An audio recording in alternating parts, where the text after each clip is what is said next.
میرسیم به بخش وبسایت، وبلاگ و باشگاه هفته. این هفته یه مهمان هم داریم اینجا. در این زمینه نبودم قبلا، حالا چی شده که یهو. خیلی ساده است دلیلش. میخوای راجع به وبلاگ طرفدارای تراکتورسازی صحبت کنی جاوید جان؟ من خودم یکی از طرفدارای تراکتورسازی ام.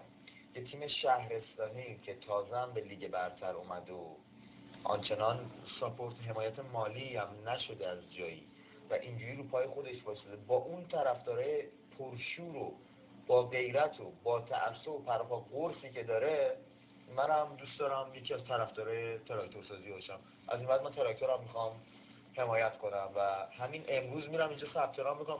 داره دیگه بخوای ثبت نام کنی. آره ثبت نام میکنم و رسما یکی از طرفدارای تراکتورسازی خواهم. گرچه شما یه پیرای تراکتور برای من نفرستادی، همتون یک غیور آذری، ولی من تیمتون رو دوست دارم و تنها علت اینی که اینجا به خاطر همین سایت طرفدارای تراکتورسازی. سایت جامع و کاملیه که مجموعی از عکس‌ها و فیلم‌های مرتبط با این فیلم و اخبار بروز و عکسایی که از خود در واقع بازیکن‌های تیم در حین تمرین قبل از مسابقه و حین بازی هست رو برای شما فراهم کرده.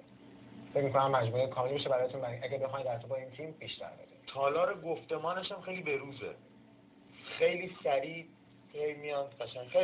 خیلی خوب. دستتون درد نکنه واقعا.